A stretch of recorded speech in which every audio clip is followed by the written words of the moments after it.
What's up, movie fans and Netflix bingers? This is the Bros Who Binge podcast. My name is Adam Schubert, and as always, I'm joined by Lyndon Burton. Lyndon, how are you doing this week? Doing well, man. Can't complain. You know, doing our thing. A lot of news this week. A lot of news. I'm trying to Big think. news. What have I been watching? Oh, I'm saving what I've been watching for my movie on the rise because I Mm. really have a good one this week. But Well, I watched Sonic. ooh, okay, you liked it? It was all right. It wasn't Wasn't terrible. bad. It was a good movie. Yeah, it was pretty good. I'm excited for the sequel. Yeah, I think I'm worried about with the sequel is that it's gonna get like I just don't know if it's gonna if it can keep the same charm that it did. Going too in depth into Sonic's like lore. Because it was like, but I don't know. It had some good things on there, but I don't know if I like Jim Carrey's deal. Oh, you didn't like Jim Carrey? I didn't dislike him. I don't know, but I did like Sonic, in the parallels of like normal speedster movies. It felt like a speedster movie. That's what it felt like to me. It definitely did too. Like if Flash or Quicksilver had their own movie, this is what it reminded me of. So I don't know. I thought it was pretty cool. Definitely, it's out on Hulu now. It was one of those things where I saw the tweet about Hulu is like Nomadland out on Hulu now, and then like right under, and I'm like, oh yeah, I might check that out. Then right under that, I'm like, I see on Hulu now, Sonic. Checking that out first. I'm checking that out right now. We will watch Nomadland though. Like we were gonna do it for this week, but I was like, let's wait. Didn't want to be sad because that movie's gonna be really sad. But we're gonna watch it and we're gonna review it. So yeah, hopefully Lyndon checks out the Rosamund Pike. I Care a Lot. That's what I watched over the weekend, and it was a pretty good movie. Yeah. I was supposed to watch that, but I ended up watching something else. But so, I'm gonna check it out at some point. Since Lyndon didn't watch that and Your Honor ended, all we have to review at the end of the show is WandaVision. That's a fact. But we do have a lot of really big news stories that we'll get to spend a lot more time on. And I'm excited about it, Lyndon. I mean, we got some really good stuff. Yeah, we do. So whenever you're ready, man, we can jump into it. All right, let's get started. We've talked about it a lot. And we even, on our interview with Andres Cabrera, we talked about it at length with him. But the Latinos finally have some representation. Blue Beetle announced as the next DC film. And even more so than that, it's confirmed that Puerto Rican filmmaker Angel Manuel Soto has been tapped to direct the movie, which will be, as I said, the first superhero film as by a Latino character. Blue Beetle has had a number of superhero alter egos, but this film, of course, will focus on the one introduced in 2006, Jaime Reyes as the Blue Beetle. The Mexican-American teen from El Paso is known for his high-tech alien armor and an early fan cast, especially coming from Humberto Gonzalez. He's out there calling for Zolo Maridueña from Cobra Kai to be cast as Reyes. Oh, all right. Not bad. Not bad. 19-year-old kid. All right. He could probably do it. I don't know who else would do it. So, I'm not going to speak on that, but I will speak on this. It was highly contested in the Discord. I had to calm down the flames of people, of DC fans in the Discord being like, I don't know if I'm feeling this. Cause they were like, will they get it right? And I'm like, no, we can't look at it like that. This is good news. This is great news. This is something that DC can tackle the more family aspect of things for people. This gives Latino people can have like their quote unquote Black Panther moment. It'll be good all the way around. And I'm excited for this because it can lead to a potential Blue Beetle and Booster Gold type situation. No, I mean, I think that it's definitely a stretch to make a Blue Beetle movie when there's still a lot of other DC characters that. But I don't think this is coming out soon. They're gonna get to work on it by the end of the year, is what I heard. Okay. So it's not. I would say it's gonna be after Black Adam. Yeah, easy. I'm saying it's like 2023, 2024. Something like that. That's how I'm feeling. Like 2024 seems about right. 2022 we get Batman. Flash towards the end of the year, Black Adam in that 2023 area.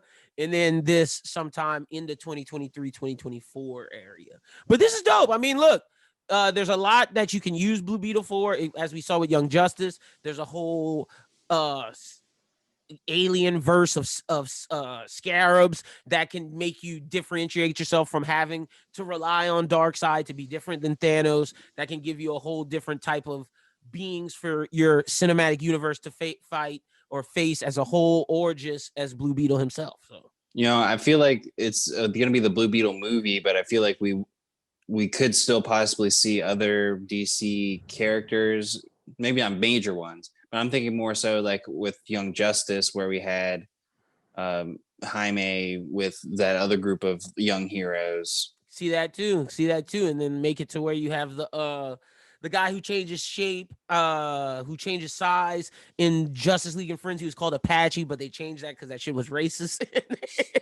They changed it to whatever the Young Justice name is, and I don't know the Young Justice name. Sorry, I just remember it's like Wolf something. It's something. I just remember the Justice Friends one, but you know who I'm talking about in Young Justice, who grew up. Yeah, and you can have them, and that's how. I don't think it'll be connected to Static. It'd be cool if it was, but in Young Justice, that's how Static got his powers, and you can make this like, you know, maybe it's like the start of the teen heroes in the DC universe. But no, I feel like this is moved forward. You know, having a director in place kind of really helps push the tempo on it.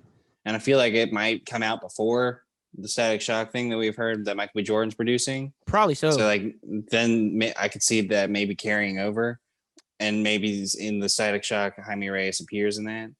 I can see either one.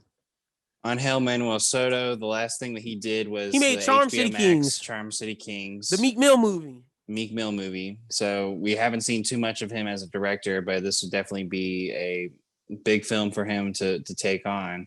Yeah, this is a breakout for him. So hopefully he nails it. Like I said, there's a lot. All you really have to make this movie is Latino kid dealing with his family, having his family involved in like dealing with the the scarab, and like dealing with his familia issues. And that's basically what Blue Beetle is. And you can make it very wholesome. You can make it very, you know, doesn't have to be something that's pushing the PG-13 R boundaries. This should be something that's lower PG-13s, maybe even PG-esque. Well, it should feel like an MCU movie. It should feel like Spider-Man Homecoming. Like it should feel like something like around that. Shazam. Maybe even like a little bit darker than Shazam. If you wanna, either way, I'm cool with it either way. I understand that this is for everyone. This is not just for a certain select crowd. I could see there being just you could take any interpretation to the story of Blue Beetle, and that's a good thing about Blue Beetle and doing a movie about him, is that enough people know loosely about not enough source story, material. But there's not enough source material for you to be like, oh, well, he's got to do this. He's got to do this. He's got to be like this. He's got to be like this. So like, I feel like you could maybe do some kind of gang related thing, cartels, which, of course, I don't really think I should be pushing for another Latino movie about gangs. But you could do it though. It's very prevalent. You could do it. I'm thinking about El Paso. I'm thinking about Borders, and then thinking about the director they chose. Exactly. Just with Charm City Kings. So that's something that I think is highly likely. If they really want to get DC with it, they can use the Santa Prisca gangs. They could use Inner Gang. They could do like some DC ties. That would be dope. Also, I'm gonna bet 70%. I'm gonna bet 70%. That we see Ted Cord in this movie. The OG Blue Beetle, which I think would lead to some Booster Gold stuff. I don't know if Jaime Reyes is going to be involved with Booster Gold, but I just think that that's how you plant the seeds for those types of things. But, excited for this. So I could probably see like maybe a Green Lantern passing the torch kind of deal, even. At the end, Ted Cord's like, you're the new Blue Beetle, man. And like, I can see that as well. But speaking of heroes in DC, this is Blue Beetle, I feel, is necessary. Blue Beetle is something that like had to happen at some point. This one, I'm like, is it too early? What's going on? What's Andy Muschietti thinking? But shout out to The Young and the Restless, best soap opera of all time. I fuck with it. What do you mean oof? What do you mean oof? Or don't tell me about The Champion, Bold and the Beautiful. No, I was gonna say General Hospital. Oh, General Hospital wasn't even better than Bold and the Beautiful. Young and the Restless, man. You know what? How many stars Young and the Restless birthed? Do you know? No. Exactly. Shamar Moore from Criminal Minds and Criminal Minds. Yes, they had Justin Hartley from This Is Us. They got this chick. They got some other people from Young and the Restless. Young and Restless is the shit. Don't get me started on God damn it, what's their names? Walter and Nick. I can't think of their last names right now, but Walter and Nick, father and son, they ran a cosmetic perfume company. Yeah, I know what's up, Young and the Restless, baby. I used to watch that show with my grandma, and I was like, ooh, who is she? She was from the newer shit, didn't know it. But Sasha Callie has been cast as Supergirl and will make her debut in the upcoming movie Flash. Interesting. Yeah, I think the bigger news was the video of Anya Machete talking with her over Zoom and announcing that it's a big deal for her, and again, a Latina getting cast into a big DC role. So 2 wins for Hispanic people. Yeah, no, but week, so it's just weird, and it's weird because how does she fit into the Flash? Like, that's my big thing. I was like, why is Supergirl in this Flash movie? That was my more so than the casting. Like, you can cast whoever. It's just like, why is Supergirl in the Flash movie? And that's my whole thing. Supposedly going to have like a sizable role. So is she a Supergirl of another Earth? Is she? That's my guess.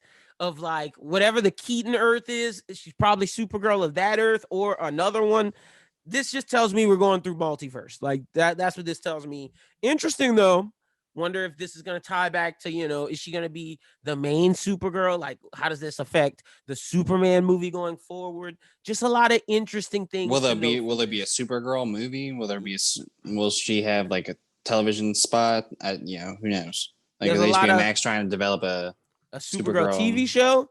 Sucks, Melissa Benoist. Sucks for you. Your show is trash. It's over with. Done for. We got a new Supergirl. Shout out to Sasha.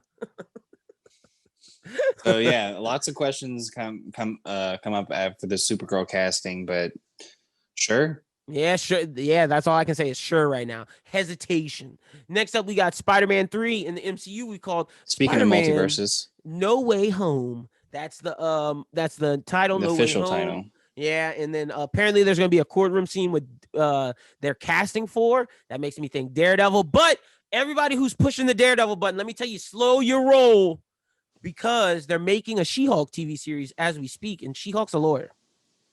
That's true. So let me tell y'all, slow your roll. As much as we want Matt Murdock, it could very well be Jennifer Walters. Which would be a really good MCU tie-in. Mm-hmm. So I could totally see where they would go that direction. It makes sense. Like and I know everybody's expecting Daredevil, and that's such a Marvel thing to zag when they expect you to zig, and that's a primo zag. Like everybody, when you hear courtroom, the first thing you go to is to Matt Murdock, but Jennifer Walters did cases for superheroes to protect their identities as well. So like, there you go. So, and that's exactly what I expect this courtroom scene to be. Like, I think like a courtroom scene that they're talking about is going to be like right off the bat. Yeah, beginning of the movie. Yeah, that's beginning of the movie. That's like an early thing. Also, this movie's going to only be in theaters. But I get it because it's going to be Christmas. I mean, by that time, everyone should have gotten through their vaccine. Hopefully. I mean, from what I heard, and this isn't politics talk, but everyone should have their first round by the end of July. So, all right, lit. But look, all I'm saying with this is, can't be on Disney Plus. Sony owns half of this. They want their box office revenue. It makes a lot of sense. But Spider-Man, No Way Home, interesting title. I don't know what that means. I liked their marketing where each main character did like a different like swerve title. We had Phone Home, we had Home Wrecker, and then we had one other one. I don't know the other one, but I like Phone Home and Home Wrecker. Random, but yeah, Phone Home. I thought that could have been real. Yeah, I thought that was real too. And And a lot of people were saying that was real at point, but then we finally got the official, and I thought it was just a good play on Tom Holland spoiling everything. So very, very cool. Yeah. That'll be out in Christmas. All right, let's get to the trailers. So last week I talked about the Mortal Kombat trailer. What did you think of the MK trailer? Bro, that shit is amazing. It was great. Look, I just don't like Liu Kang. I don't like Ludi Lu's Liu Kang. Doesn't give me Liu Kang vibes. I really wish Cole Young, Louis Tan was Liu Kang, but I digress. My guess right now is Cole Young by the end of this movie will become Johnny Cage as a stage name. Maybe. I don't know. Where else is he? Where's old JC? I guess because I guess Johnny Cage in the original or the '95, this was his deal. Like Johnny Cage was finding out about the tournament, right? Mm-hmm.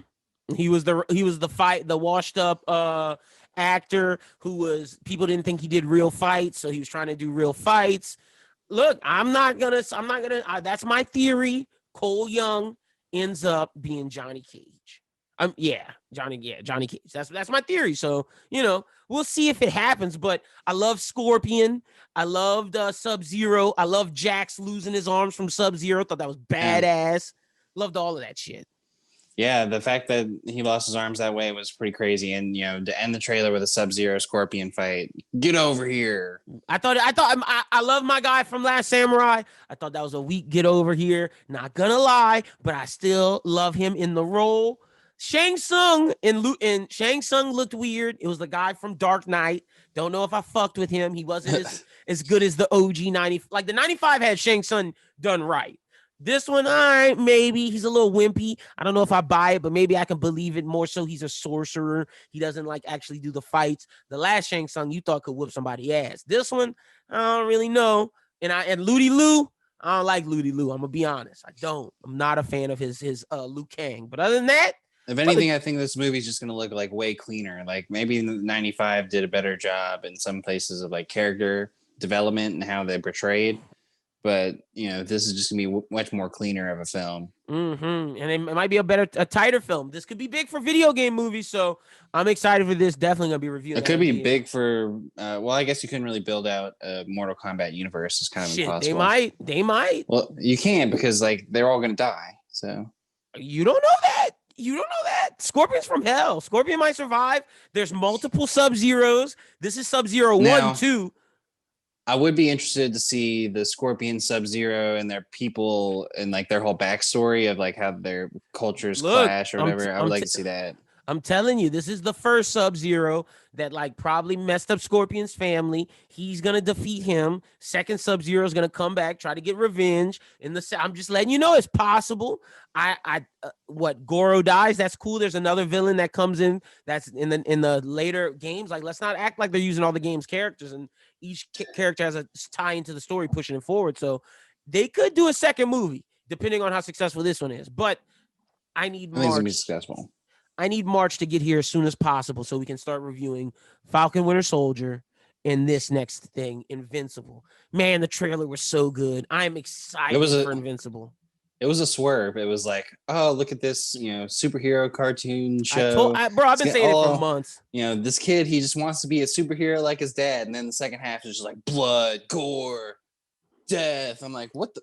It's the boys. It's the boys level type gore and storytelling. Robert Kirkman made a great story, and I'm so excited for this. And I think this is going to be a smash hit. The cast, you have damn near every great actor right now in Hollywood is a voice actor on this cast, which is nuts that Amazon afforded all this. Or I wouldn't be shocked to believe if some of the actors was I want to do that. Let's do it. Yeah, especially Seth Rogen. Well, Seth Rogen's making the live action version. Yeah, exactly. Mm-hmm. So I mean, the live action version is going to be crazy. But this coming out next month is huge. Going to set the tone for. And it's an hour long Amazon. Shots. I'm just thinking it's an hour long. An hour long each episode. That's gas packed. Suck that, WandaVision. 38 minutes wasting my time. You and Mandalorian just taking my money for 38 minutes worth of shit. Hell yeah, Invincible, an hour long. And speaking on Amazon, The Boys season 3 started filming today. Hopefully we get that by the end of the year. Worst case scenario, beginning of next. I'm hype. Amazon is killing. But well, at least now with Amazon, you'll have Invincible to hold you over for a little while. exactly. Next up, we got another Disney Plus thing. The Mighty Ducks dropped a trailer. Yo, all my biggest takeaway from this is my boy Emilio Estevez really starting to look like his pops Martin Sheen. Like He he's is. starting to look like him. He's starting to sound like him. Charlie don't look and sound like neither one of them, but you could tell Emilio Estevez, that's Martin Sheen's kid. Yeah, for sure. Yeah. I really kind of became a fan of Lauren Graham watching Gilmore Girls with my girlfriend. And so like seeing her being like pretty much the same character she was in Gilmore Girls, I buy it. And so like watching this trailer, I buy into what they're trying to do pretty much. So I would be willing to give it a try. I wouldn't go and call this like a bad reboot or anything like that. You know, it makes sense to the lore of Mighty Ducks. Of course, like the Mighty Ducks name is going to get blown up and blown out of proportion and become like the evil thing. I loved like in the beginning of the trailer where they're like, where Lauren Graham's like, you brought two athletic trainers to your I don't remember if it was son or daughter's hockey practice, and I'm like, yep, that's sports today. It just worked, man. It just worked, and I loved it. Shout out to my guys from Letterkenny, the one of the dude bras from Letterkenny's the coach of the Mighty Ducks. They keep putting those dudes as hockey coaches or hockey players and different things. Need my guys to level up past that. Did you know? I just googled this that Martin Sheen is his stage name, and Emilio Estevez actually took the real name, and Charlie Sheen took the stage name. Charlie Sheen's real name is Carlos Estevez. Didn't know that. Yep. Yeah. Mm-hmm. Didn't know that. So, all right, Emilio, I fuck with you. But yeah, you're looking like your pops more and more like your pops each day. But good for Mighty Ducks. I'm not going to watch it. Schubert's definitely going to watch it. Let us know how it is. Yeah. You know, like you said, with the Disney Plus runtimes, it'd probably be a short watch. So. Mm-hmm. But the next thing we got is Hulu's putting out a new movie, Boss Level. This is basically Groundhog's Day action movie. We got Groundhog's Day sci-fi with fucking Hulu, Edge of Tomorrow. Hulu last year was like, what did we do well? We put out Palm Springs. So let's find another movie. Day. Another movie that we could just put out that's like Palm Springs, and then they come up with Boss Level. But hey, you know, Frank Grillo and Mel Gibson in this movie, it doesn't look bad. Frank Grillo's doing a little more comedy than I expected, but you know, whatever. Frank Grillo expanding, you know, don't typecast me. Okay, big bet. I'll watch it. This is something I'm gonna watch. And you know, it might be a stinker, but it may be good. Yeah, I feel like with these Groundhog Day like movies, you all kind of get the same thing, and I think it would have to be really, really bad for me to think that it's bad. Or predictable. Like if it's really predictable, then I would definitely not be into it. But like at the moment, I'm kind of curious about what it is, and if it does have not necessarily a big time video game aspect, but because it is called Boss Level, you kind of makes you assume that there is like some kind of video game kind of idea to that. And from the trailer, there's just they left me with a lot of questions that I feel like they're going to answer, and I would like to see it be answered. Yeah, look, So, it was a I'm good ready trailer. for it. It was not a bad trailer at all. But the final trailer we have is The Regulars, which is this like British Netflix TV show. Look pretty good. Yeah, let me see if I can go back. So the Irregulars, the synopsis that they give is that set in a Victorian London, the series follows a gang of troubled street teens who are manipulated into solving crimes for the sinister Dr. Watson and his mysterious business partner, the elusive Sherlock Holmes. Okay, a different take on Holmes and Watson. I'm a sucker for that shit, so I'll check it out. Yeah, and that's going to come out at the end of March, and it's an 8-episode series. Man. March has a big month for movies and TV. So, yeah, definitely no big names because it is a British thing, so we don't really know a lot of the people that are involved in it, but I think it might be worth taking a look at when it comes out in March. So we'll see. Definitely check it out. So let's jump into a story that I think is pretty interesting. So Nickelodeon is launching Avatar Studios, a division designed to create original content spanning animated series and movies based on the franchise's world. The original creators and executive producers Michael DiMartino and Brian Kozeko. I can't say that name. Will BK. BK will run the studio as co-chief creative officers, and yeah, so this is part of Nickelodeon Animation. Avatar Studios will produce for Paramount Plus and Nickelodeon, as well as third-party platforms and theatrical releases. The first project that they're working on is an animated theatrical film that is set to start production later this year. Don't know what that is going to be about, but it is going to be set in the Avatar world. It could be a completely new story. It could be an addition to Korra. It could be an addition to Aang. What do you think you want to see? Look, this could be big, man. I'm excited for this. This is good news. If they want to come out swinging and really want to make people like interested, they do like Aang. They bring it back to Aang. I think that's like the ball that they're waiting to throw to be like, all right, we got y'all now. We know what y'all want. Y'all mixed feelings on Korra, but y'all love Aang. So we're going to throw the people the bone who wanted to see Aang's story after he saved the thing. I feel like that's the easy thing to do. Now, I would love to see if they're doing a movie, maybe on the first Avatar. I think that'd be dope. I think that'd be very interesting. That's a good point, because knowing the lore of Avatar, you have so many avatars that you can base things off of, and a lot of them have really unique and interesting stories. Now, I don't really think that Roku would be one I'd want to explore, because they did so much of that. But Kyoshi would be one. And you could choose multiple other ones that haven't really had their stories told within the show. So I think that, Nickelodeon doing this and Avatar Studios coming together with like the original guys is a really good idea, and I'd love to see what they come up with. And keeping it animated, I think, is going to be good, because for our next story that we'll talk about, let's just leave it as an animated show.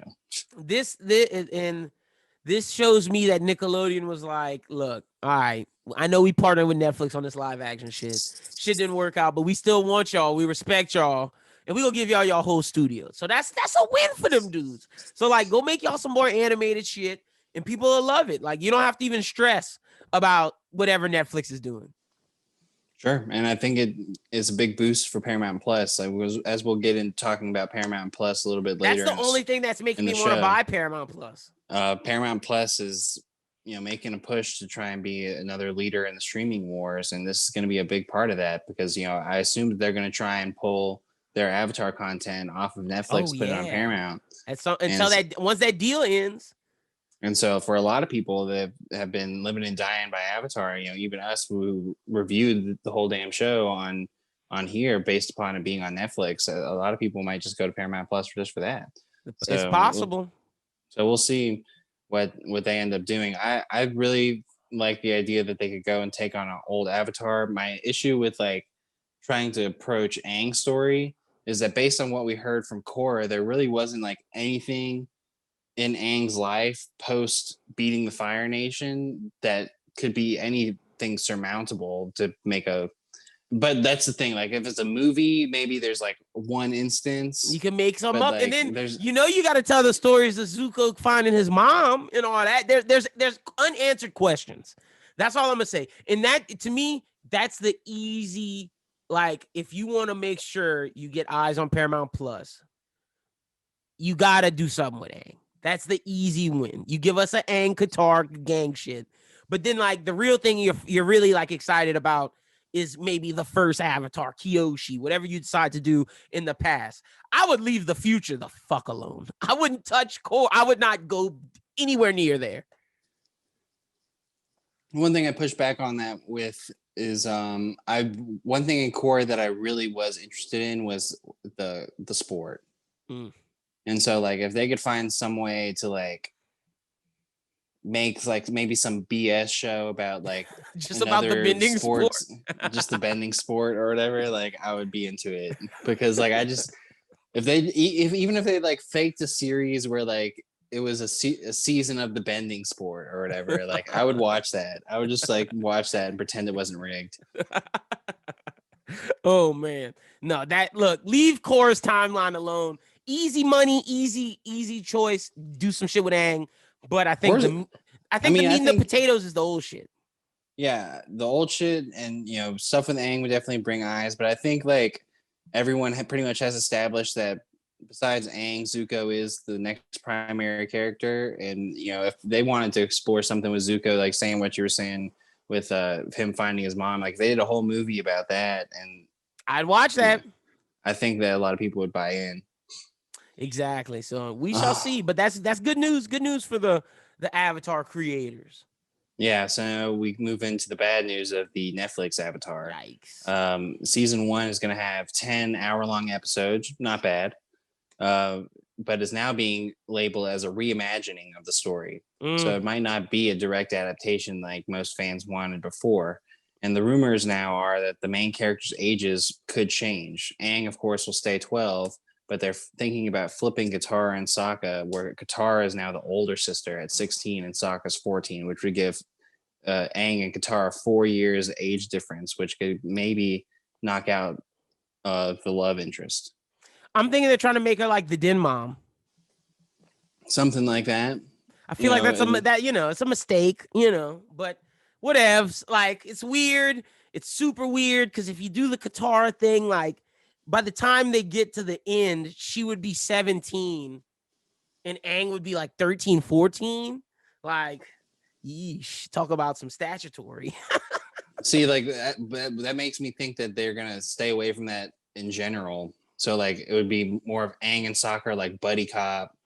Sokka maybe doesn't go for the girls all the time, and it's Katara who like gets with Jet. Or like what's the other dude's name? Paku. Not that. Paku's the teacher. I know which one you're talking about. The dude who ends up getting a mustache. Yeah, who's the Earthbender guy. Yeah. Look, if this is about to be the Katara dating show, whatever. But this is just once we lost the original creators, I'm kind of over Netflix. I saw Death Note and like I think this isn't gonna make it. I think it's dead in the water. Yeah, especially with Avatar Studios now launching, I think that the show's dead. Like I don't think Netflix is gonna. If I was Netflix, I would stop. I would stop and put the money elsewhere. Cowboy Bebop. Put the money into Cowboy Bebop. And whenever they give a trailer, boy, are they in for a whirlwind? That trailer better be good, or they're gonna get some shit. Great. Yeah, it has to be. If not, isn't Netflix supposed to be the people that are gonna put out the One Piece thing too? Look, their whole anime live action department got a lot riding on this Cowboy Bebop trailer. It got a lot on a trailer. Exactly, bro. Like, no, that trailer better be fire. If not, people are just gonna say, "Oh, another anime live action trash. Cut it off. Not watching it." The trailer has to be good. That's why it's not out yet. Because I'm pretty sure that show's done. Like they've been filming. What, Cowboy Bebop? It seems like they've been filming since for like fucking 4 years now. Well, you can always make the excuse now with COVID, so like you can be like, "Well, we were off filming for like 8 months." Let me see. I'm gonna Google that real quick. Cowboy Bebop, is it filming? But yeah. So I really think that this Avatar show's not going to happen. Like, hearing the rumors like this, like they're just completely going to butcher the show that it was. And with Avatar Studios coming in and possibly doing some additions to Aang's story, I just don't see that this makes it. But with anime studios or at Netflix live action anime studios, it's true. Like Cowboy Bebop really does have to produce, especially if you want to make a One Piece thing. The more I'm watching One Piece, the more I'm like, how the heck can they do this live action? Like, there's just no way with all the gum or with all the devil fruit powers. Like, there's just no way. I told you, bro. Shit would just be weird. It would just be weird. I don't know. I don't know if it's still filming. It might be. It should be done though. It should be fucking done. That's all. I expect a trailer by the end of the year. Netflix, you're on the clock. Shoot, by the end of the summer. I didn't want to go too far, but like you said, John Cho broke his leg. That's a while. There's COVID. But I feel like we've known about this for 2 years now. At least since the inception of the show. And the fact that he broke his leg, I feel like is a bad sign. He shouldn't have been cast as Spike in the first place, but I digress. So moving right along, South Park, they're gonna have a hour-long vaccination special on March 10th. It's a short story. I just wanted to make sure we put that in there because it's very exciting. I mean, I thought they killed it with their COVID special. and always clamoring for more South Park to tell us the real truth and what's going on in the world. I agree. I'm excited for that. That's gonna be dope. So next up, we got Paramount Pictures is making a deal with Edgar Wright to develop a they made a deal with Edgar Wright to direct and develop a new adaptation of The Running Man, a futuristic novel by Stephen King that the author first published under his pseudonym Richard Bachman. This won't be a remake of the 1987 film that stars Arnold Schwarzenegger, but the Baby Driver writer-director will co-write the story with Michael Bacall, and they will be much more faithful to King's best-selling novel. Bacall will write the script. It was in the synopsis of the Running Man is this. It was the ultimate death game in a nightmare future America. The year is 2025, and reality TV has grown to the point where people are willing to wager their lives for a chance at $1 billion jackpot. Nice. Ben Richards is desperate. He needs money to treat his daughter's illness. His last chance is entering a game show called The Running Man, where the goal is to avoid capture by hunters who are employed to kill him. Surviving this month-long chase is another issue when everyone else on the planet is watching and willing to turn him in for the reward. Nice. It sounds really interesting. You know me and you would watch that show, watch the reality show of The Running Man. We definitely would, but I mean, but when it comes to this, I'm a big Edgar Wright fan. Baby Driver is sitting in here in my DVD box behind me. I think that he could do a really good job with this concept. From what I heard, that the Schwarzenegger movie wasn't all that great. Or else we would be talking about it as much as we talk about Total Recall. But the idea is super interesting. No, 100%. I'm down for this. I hope they have like cut to camera, like inside the booth with I hope they really take the reality show trope and really use it. But knowing Edgar Wright, that's something he would do. So I'm excited for this. I think this is a big win for Paramount. Oh yeah, definitely. And what we'll talk about later on is that when their movies come out, they're going to be on Paramount Plus too. So again, another big win for Paramount Plus. 100%. Next up, we got Oscar. Oh wait, well, you just didn't finish the synopsis. I didn't finish off the synopsis. Each night, as all Americans tune in to watch, so far the record for survival is only 8 days. Damn, he's got to last a whole month.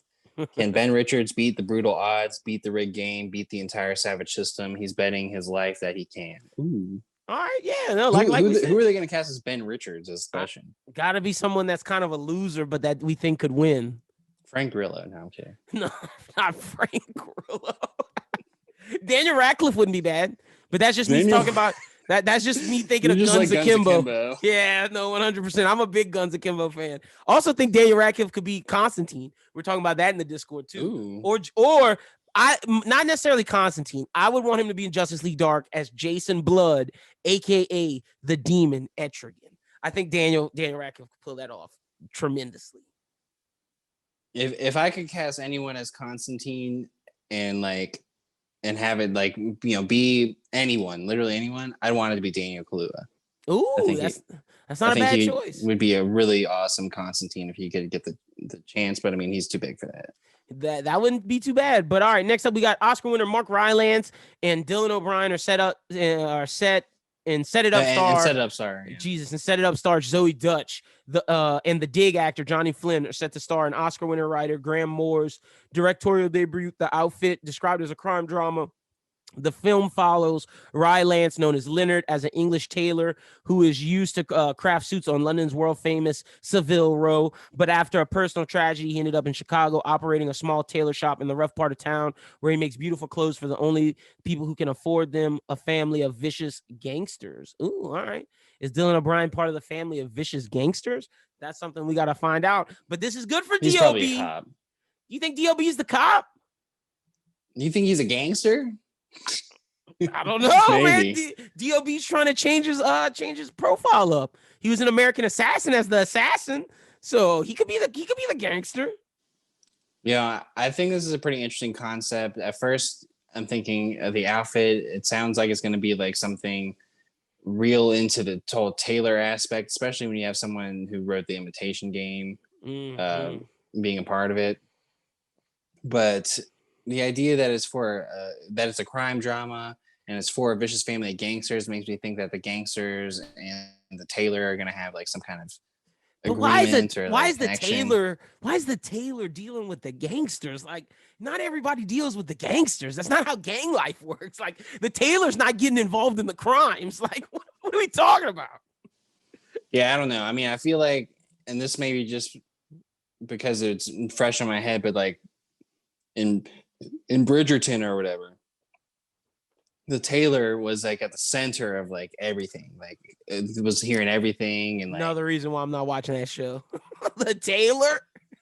Well, I mean, like, yeah. So they go to the Taylor and they don't think anything of it, but they're telling the Taylor like, oh yeah, all we their like business. murdered this dude and like blah blah blah. So the Taylor's like the modern day barber shop. Okay. Something like that, because think about it. If these guys are going and getting shot up all the time, like they got to get their suits fixed. I guess. The bullet holes.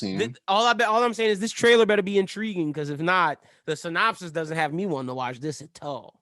But maybe for DOB I'll watch it. But next up, we got Ryan Gosling has committed to star in The Actor, with Duke Johnson directing a script he wrote with Stephen Cooney based on the Donald E. Westlake hardboiled novel Memory. Gosling will play a New York actor, Paul Cole, who is beaten and left for dead in 1950s Ohio.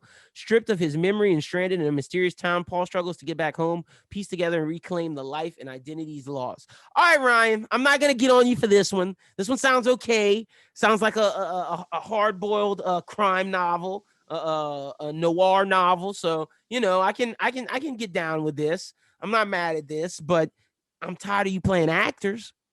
I need you to admit you should have been a cop.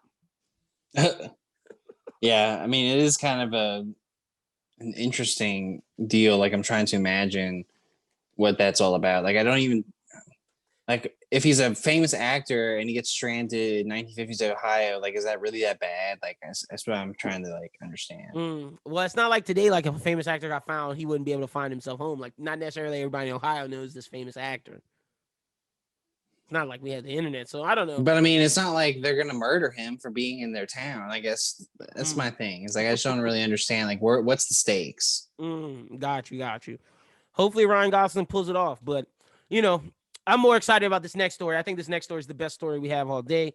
David Fincher is currently developing an adaptation of the Alexis Nolan, The Killer graphic novel series, reteaming with Seven screenwriter Andrew Kevin Walker, who will adapt. While unconfirmed sources say Michael Fassbender's in talks to star in the film. He is actually starring in the film. Netflix would not comment on Fassbender's involvement, but it's happening. The series will follow a cold-blooded assassin who begins to have a psychological crisis in the world with no moral compass. It's still unknown how Fincher and Walker will tackle this adaptation, but the stylistic noir themes that run throughout the series seems like a perfect project to reunite the two after their 25-year-old classic. So Michael Fassbender starring as this assassin in this noir film with the seven guys. Let's go. See, this is what Ryan Gosling should be doing. But he's making actor Paul Cole. he's the actor with Duke Johnson. I mean, I think this is just huge for Michael Fassbender. Michael Fassbender needs this. I mean, this is like, he's been in some roles where it's been like so iffy. I'm like, like it was a good try. Like, Assassin's Creed, it was a good try. What was he? He was in, isn't he in the Harry Potter thing? No, he's not in Harry Potter. He's like in Fantastic Beasts or whatever. That's Colin Farrell. His ass is Fassbender's not in the Fantastic Beasts. It's Jude Law. That's what I'm mixing him up with. Okay, but good for him, though. He's been in some good movies, like Inglourious Basterds. I thought him and Steve Jobs was great. I thought his Steve Jobs was good. It's just called Jobs, I think. So Michael Fassbender's a great actor. He was stuck up doing all those X-Men movies for so long. Like you said, Assassin's Creed didn't go how he thought. So hopefully this works. Like, teaming up with Fincher, this is a good move for him. It really is. Like, this could be a big time make or break for his whole career. I mean, this could like really get him jump started in like some more serious roles. I mean, not that he hasn't had. I mean, he was damn Magneto, but not like some good acting roles. Not some good acting roles. Not in some blockbuster shit. Yeah, but And what is this? Is supposed to be a movie, huh? Mm-hmm. Based off a comic series. Okay, yeah. But yeah, I mean, I'm like you said, this is one of the more interesting stories that we have in the whole thing. You know, the Fincher getting back to his bag, and Michael Fassbender being involved in it. You know, we'll see who else gets added into it, and it might be worth looking into the killer graphic novel to kind of get an idea of What what it's this is going like. to be all Yeah, about. no, that I know, I'm with you because I'm glad Fincher's off of that Mank tip because Mank was whatever.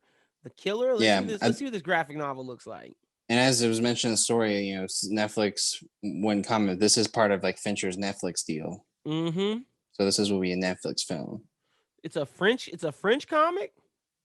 No, it's not a French comic. Oh, okay. Here we go. Here we go. I got it. I got it. All right. Yeah, this looks pretty cool. All right. Looks interesting. Okay. Okay. Not a bad looking graphic novel. Very stylized. I see what they mean when they say that. Very stylized. Okay. Oh yeah. Nice. All right. Mm. Yeah, I would tell everyone who's listening, go ahead and like just look up the killer graphic novel. It gives you kind of an idea of what the tone's going to be, and it's definitely a noir tone, that's for sure. And it look and Fassbender in this with whatchamacallit with my guy David Fincher making this. This looks great. I'm into it. Shout out to Paramount Pictures. This is big for them. No, this isn't Paramount. This is Netflix. Oh, I don't know why the Wikipedia said Paramount. Crazy. All right, well, you know, the complete killer. I'm down with this. Let's go. All right. Well, moving right along, we're going to talk Disney Plus for just a second before we get into the Paramount Plus news from the Viacom Investor Day. Disney, they announced that Monsters at Work, which we've talked about, is going to premiere on July 2nd. Exciting stuff. Nice. But even more exciting is that Loki will be coming out June 11th. So I feel like we're gonna have the in the last bit of the story, Star Wars Bad Batch comes May 4th. So we're gonna have Falcon Winter Soldier.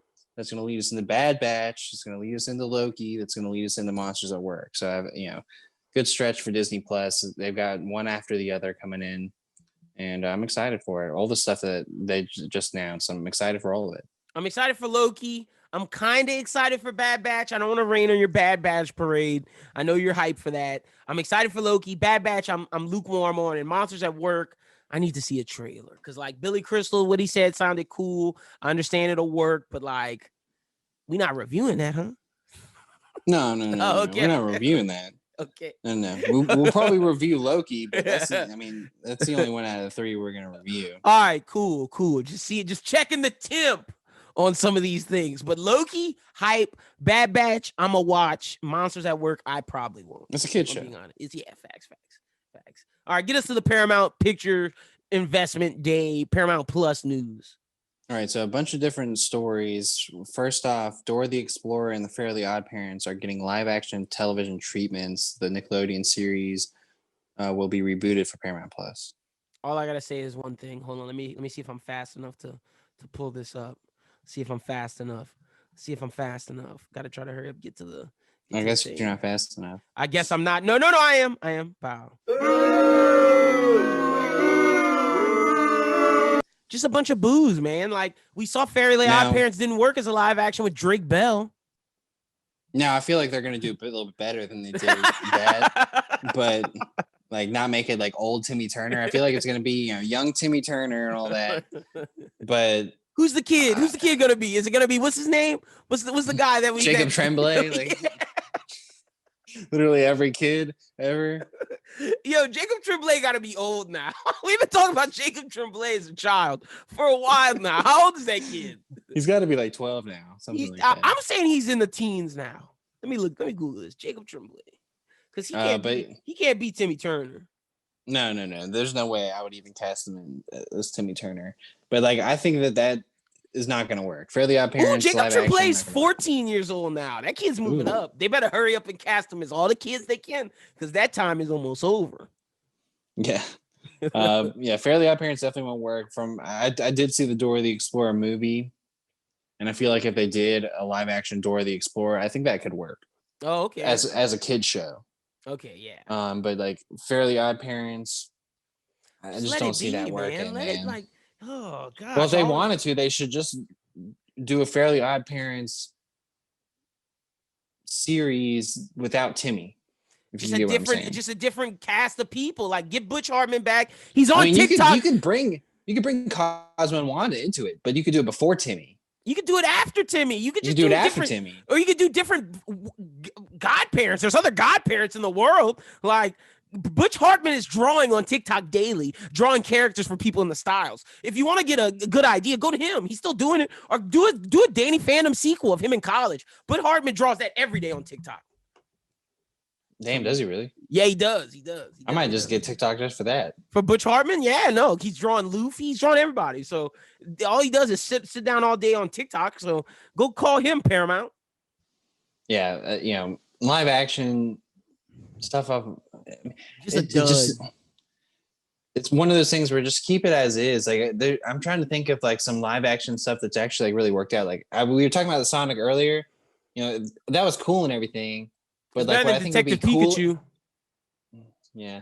But what I think would be even cooler than the Sonic 2 would be a Sonic animated series. Which is about to come. That's coming on Netflix. That's about to drop. So exactly. I'm just not hyped for Fairly Odd Parents content live action. No. I'm sorry. And another show that they're trying to butcher, Rugrats released their first look at the new CG animated series. Now, I don't think the characterization and because I watched that little trailer bit. It gave me creepypasta vibes. Oh, those kids look scary. Those kids look fucking weird. That's bro. fair. That's fair. The one thing I'll give them is that they did get the voice actors back, so the voices are the same. It just made me feel like I'm watching a creepypasta version of the voice actors. That's what it made me feel. I was like, what's going on? It's true, though. It is. It's true. Jesus, just go play the Paramount. You have the rights to the old one. Just put the old one on the Netflix and be like, oh, we got the show Rugrats. I was hot in the 90s. Kids, check this out today. That's all you have to fucking do. Just repackage it. Pretty much. Like, I just don't understand, trying to, do something crazy. Who took something old, brought it back and did it great? Animaniacs. Yeah, they did. Take a note from the Animaniacs and just do that. They should have kept it in the art style, but that's because they got beef with Class B Chuko or whatever the fuck. What's your Animaniac song or whatever? Oh, reboot it, reuse it, retool it, redo it. that's what they're doing, bro. That's all they're fucking doing. Gosh. Yeah. But all right, what else we got from Paramount Plus? So Mission Impossible. So far, 7. let me just say this. So far, not buying Paramount Plus. Sorry. So Mission Impossible 7 and Quiet Place 2 are two upcoming Paramount Pictures releases, and they are going to be available to view at home sooner than expected. Those films will debut exclusively in theaters as planned, and both of them are going to be at the end of the year, November and I think October, respectively. In September, Mission Impossible 19th, November 19th, and Quiet Place September 17th. But the studio has now shortened the amount of time it's going to play on the big screen. So after 45 days, the new Paramount theatrical films will be on Paramount Plus. Greedy. That's all. You know what that is? Greed. HBO Max then got all you people shook, and success. The streaming service is booming. Why don't you just put it on their same day release? That's all you got to do. Just greed. Just greed. That's all that is. It's not the worst though. Having it be on. Oh, there. Disney's the worst. Disney is the worst right now, but having us wait to watch Black Widow. We're gonna get up to Eternals and Spider-Man before we get it to Black Widow. I swear. Poor Scarlett Joe. They should have did better by you. And Florence Pugh. Yeah, Florence Pugh. Oh man, but good for Mission Impossible 7. I'm gonna watch that bitch. I'm gonna watch it on. Probably in theaters on November 19th. I'm gonna be honest. I wish I had watched Judas and Black Messiah in theaters, but it was just I was at home, I was tired, and it was right there for me to watch. It was this is right there. Yeah, it's just one of those things where it's like we at first we were like, oh yeah, we'll probably try and get to the theater and watch it, but if it's on there, it was just right there. Yeah, it was just right there. So I don't know about these. I will watch Suicide Squad in the theaters no matter what. That's happening. I gotta watch that movie in theaters, but some of these others, I don't know. We're gonna see.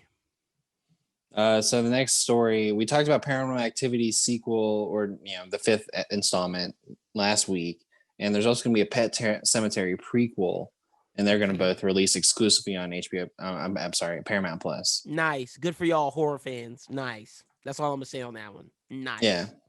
A new Beavis and Butthead movie in the works of Paramount Plus. Now that's a good That's story. something that's fire. If Mike Judge is involved, I'm a big Mike Judge fan from King of the Hill. I love his work on Beavis and Butthead. If he's involved, I'm gonna watch this, no matter what. Like, whether I have to trap out the bandwidth, find someone who has a Paramount Plus account, I gotta watch the Beavis and Butthead movie. Yeah, and Beavis and Butthead, they've already had a movie and it was great. So yeah, Beavis and Butthead Take on America, fire.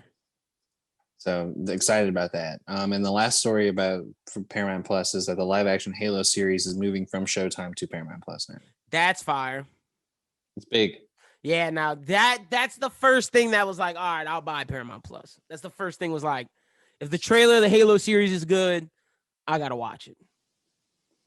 It's true. So, I mean, we'll see how it goes with that. It could be one of those things where, like, maybe this is a bad sign that Showtime is moving off it because True, because Showtime's trying to build up, like, that is true, because Showtime is dropping bangers right now, and they're trying to build up that network, and Halo would be something big for them, and maybe it's just too big of a property they feel to be the done. other thing I guess we don't really know is that does Showtime and Paramount have a deal?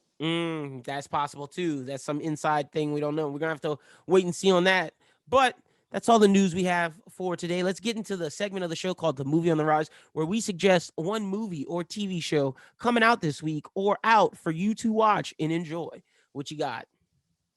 You go first because I left all that stuff on there in case you wanted to grab from it. Oh, in case I want. Oh, no, I have my own thing. I got the you know me, big stand-up guy. I love stand-up comedy. I love documentaries, and there's a great documentary right now on. Well, you have to watch it on demand because it's a Comedy Central doc. I'm sure it's online, but it's on Comedy Central, and it's the story of Patrice O'Neal, one of the greatest comedians of all time that people may not know of. He was in The Office. So if you remember The Office, I'm gonna tell you who Patrice O'Neal is. He is the guy with Daryl, the black guy with Daryl that's always telling the jokes. You know how there was Daryl down there and there was another black guy who always wore the shit. Just Google Patrice O'Neal in The Office, and you'll know exactly who he is. But I know this guy is so funny because this is the first stand-up that I showed my girlfriend and she actually laughed at. This is the comedian that all comedians respect, from Kevin Hart to the doc. Yeah, Patrice O'Neal. Kevin Hart's in the doc. Bill Burr's in the doc. Like Patrice O'Neal and Bill Burr were great friends. I'm trying to think of other great people who were in the doc besides them. Daryl from The Office was in it. Craig Robinson. Just a bunch of fucking people were in the doc, man. Like everybody from the 90s.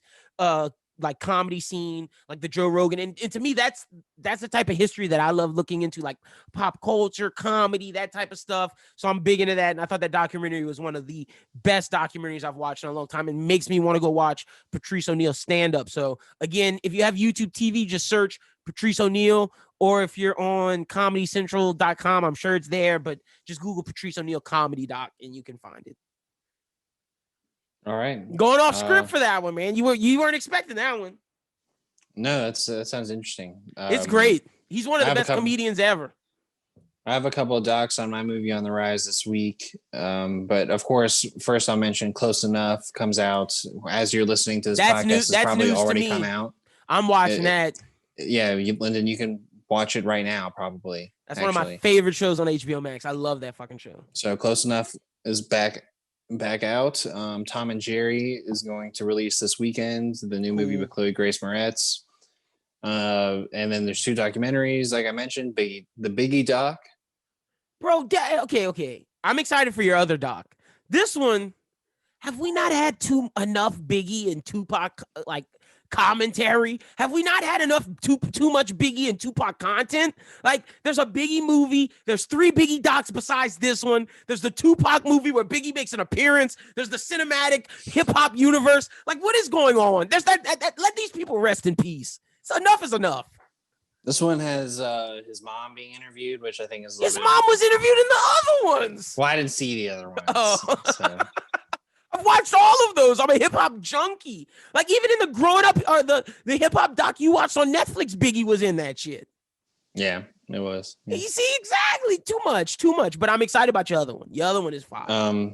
Murder Among the Mormons documentary coming out this weekend. What? The murder in the Mormon community? I want to know more about that.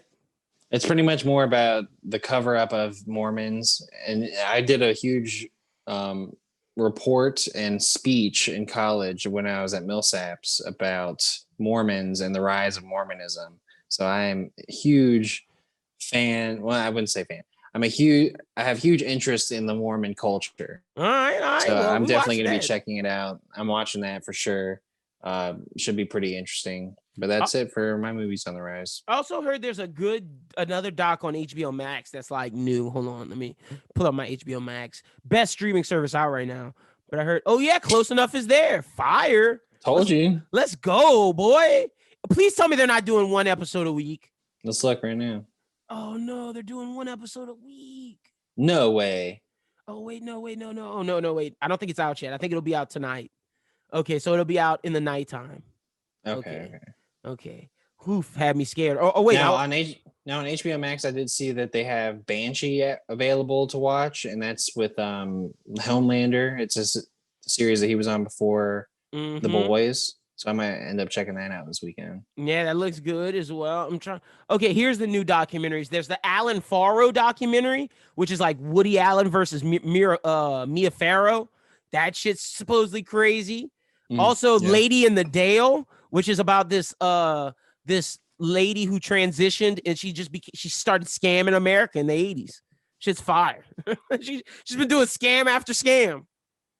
So I'm in it. So that's just some docs that are out on HBO Max that I'm a big fan of. But I know that Alan Farrow doc, that shit's gonna be crazy. Yeah, and I'm seeing like there's this thing, I guess like a Swedish show called Beartown. In this 5-episode series, the success of a small town Swedish junior ice hockey team leads to a violent act that shatters the town. Interesting. HBO Max got that fire, boy. But all right, cool. But that's all we got for Movie on the Rise. Let's talk about WandaVision. Yeah, let's talk about it. Crazy episode. This was the episode that I was like, all right, I'm into this WandaVision shit. Yeah, the Modern Family episode, as I like to call it. It was great. It felt like Parks and Rec to me too. With like the interviews and everything. Does that happen in Modern Family? Yeah. Okay, well then, yeah, that's the Modern Family episode. I love Vision talking to the camera like, what am I still doing here? And he just flies away. I thought that was awesome. I loved seeing, okay, I have theories. Yes, Agatha did it all, or Agatha was the reason behind it all. But there's no way you're telling me Mephisto's not involved with Pietro constantly calling those kids demons. She's the husband. You think Pietro's the husband? No. Agnes. Mephisto is Agnes' husband. The one that she always talks about. Gotta be. And that's why when Pietro calls those kids, he always calls them demon spawn, because if you go to the comics, those kids are children of Mephisto. And every time he's on screen, he does not call them by their names. He calls them demon spawn. I understand that Agatha has I have to go back and look at that. Go back and watch it. Really? I literally watched it yesterday. Every time he talks to them, demon spawn. Unless he's saying their actual like name. But when he's talking about like the kids, he's always like, oh, those demon children, demon spawn, that type of shit.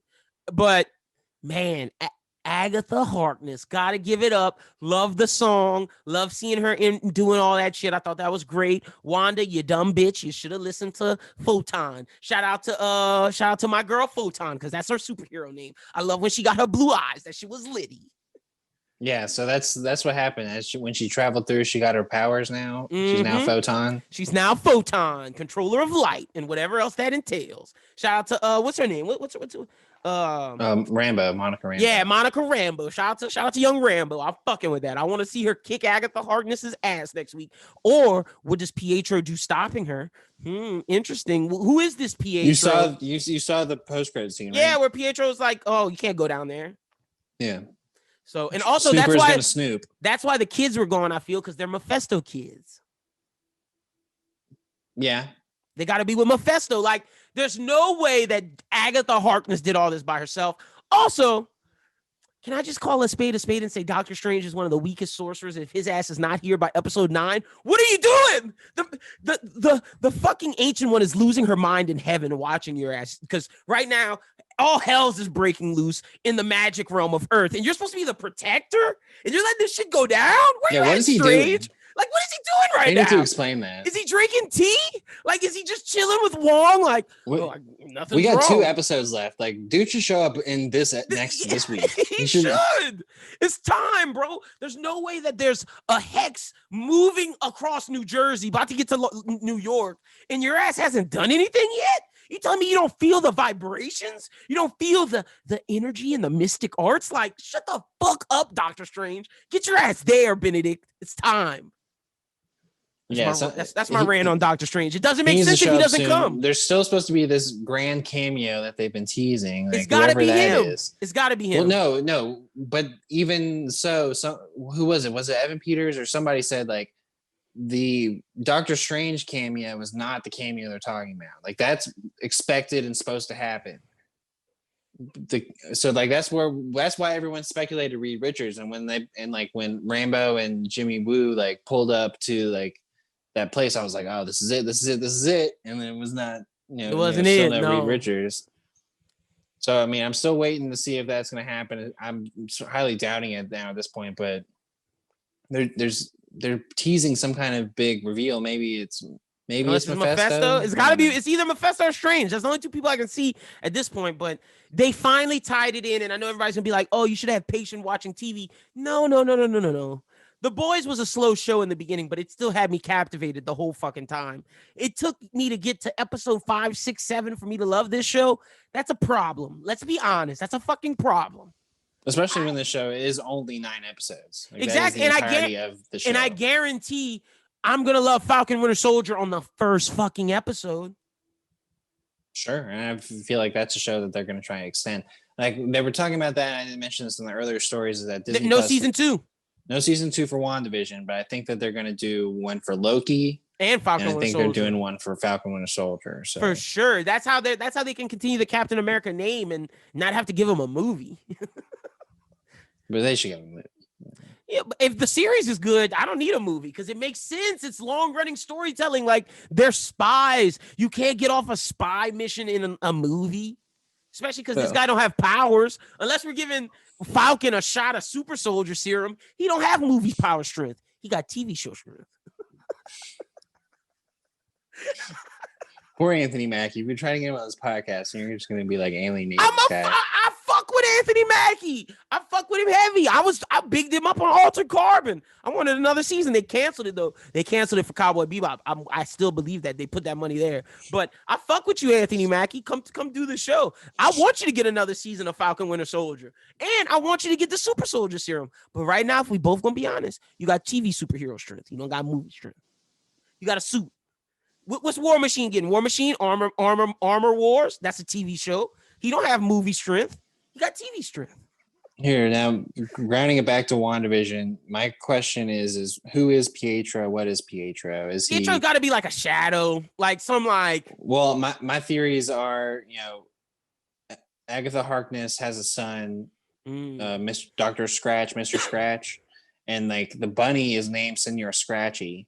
So like my one thought is that she made the bunny Pietro, but then like Pietro showing up in the post-credit scene, I'm thinking that may not be the case, but I'm still thinking that is like Agatha's son. Okay, I'm not mad Mr. at that. Scratch or whatever. I think he's like some figment of some shadow, some part of Wanda's consciousness, some random shit. Like he's gonna go up and smoke poof. I don't think he's a real person, if that's what you're asking. Yeah, I mean, I don't think he's gonna carry out of the hex, but no, me neither. Yeah. So I'm with you on that. That's why I'm thinking that it might be the bunny. All right, you went literal with it. I'm not mad at that. I hope you're right. I hope the bunny is who they turned Pietro into. But yeah, gonna poof whatever. I'm ready for this next episode. I liked how they ended 6 and 7 with like giving us these big cliffhangers. I kind of dug that with like Agatha like at the end of this one. So like I want to know what happens. Wanda looking like a chump in that last episode, bro. Let me be honest. Wanda better come correct with her powers. First off, she let Sword Dude take her man's body and then she took it back from him. Bullshit. And then now you about to let this bitch take your kids? Nah, come on, Wanda. Step your shit up, girl. What's wrong with you? Vision about to help her though. Even though he's not even real, which like I feel like Agatha could turn his ass Well, off in a Photon's second. about to help, even though she, Wanda doesn't deserve her help. I don't know if Photon even know her powers. No, Photon better get her shit together. But I like it. I like how she started seeing the different energy wavelengths and whatnot. I wonder if she's gonna be able to shoot light out her hands. I'm ready for it.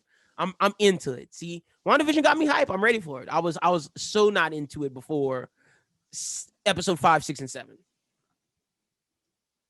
I would even say 4 because like once we got to Jimmy Woo and them outside, once we got outside to Jimmy Woo and we saw like what happened after everyone came back from the snap or whatever, like that was all really good stuff.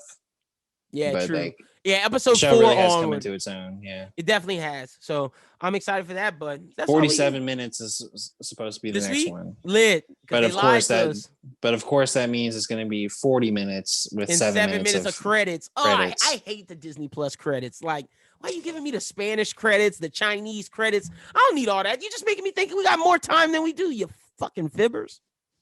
Yeah, really. Mandalorian got me with that every week. That's why when you were like, oh, you don't watch the arts no more? Fuck no, I don't watch the art. I turn that shit off once that shit goes black and says, da-dun. Turn that shit the fuck off. When it goes into his fucking theme song. Dun, dun, nah. Dude, no, I let that play, dude. I used to listen to that on the way to work. I would like put on the Mandalorian theme song and just be like, oh, dun dun dun dun dun dun. Dun, dun. Nah, fuck that shit. I turn that shit off, bro. It makes me so upset that I'm thinking I'm supposed to get 37, 39, 40 minutes when I'm only really getting 35 and 30. Fucking fibbers. That's why I fuck with HBO and Amazon. They don't lie about time lengths. Yeah. Speaking of, as we're wrapping up the show, like definitely check out some of the stuff we talked about in Movie on the Rise. Last week we talked about Tell Me Your Secrets on Amazon. I haven't got a chance to check it out yet, but I'm hoping that I do soon. And if you check out our review for Judas and the Black Messiah last week. Oh yeah, definitely. If you haven't got a chance to watch that movie, you should, because it's probably the best movie out right now. The best movie out right now. The best movie that's come out this year. And the best movie that's come out in a while. Yeah. So honestly, check that movie out. Pretty freaking good. We'll probably review Nomadland next week and get sad. It's a long one. I got him he's like, oh, I don't know. But we got to review something. We got WandaVision. We got to get something else, man. Nomadland, Oscar classic. Or we could do the Steve Ewan movie. The Steve Ewan movie. Minari? How can I watch Minari? Minari's on. I thought it's on Amazon. I wouldn't know. I think Minari's on Amazon. That could be a straight lie, but we're gonna figure something out for you peeps next week. I did get Discovery Plus this week, so it has been difficult for me to like get around to the other stuff.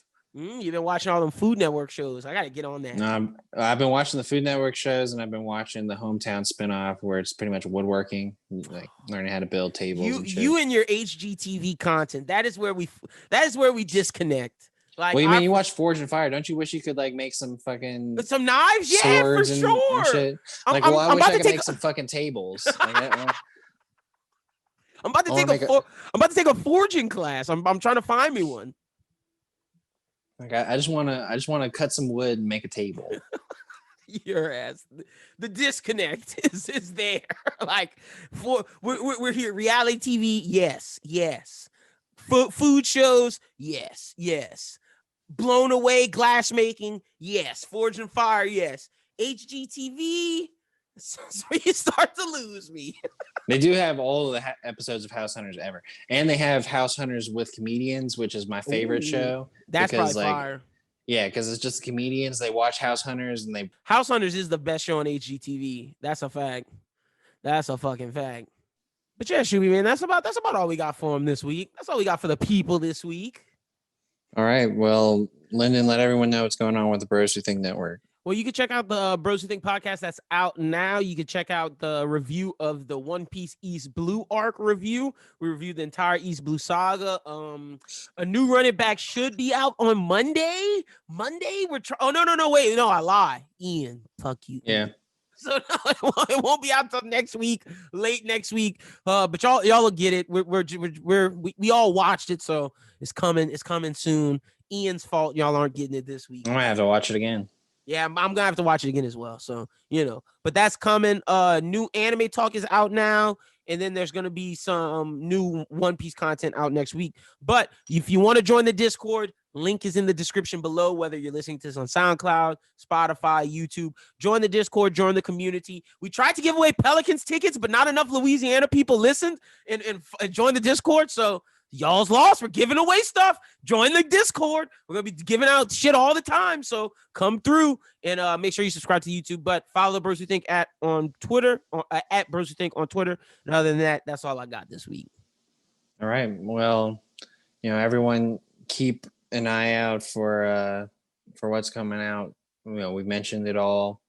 And on top of that, we got WandaVision coming out this weekend. So make sure you check that out. We'll be sure to talk about it again next week. Check out the movie I Care a Lot. We're probably not going to get a chance to talk about it, but it's a pretty good movie on Netflix. Fun watch. And of course, listen to our review of Judas and the Black Messiah and watch it like we mentioned before. So I hope everyone out there has a great week. Stay safe. And as always, keep binging.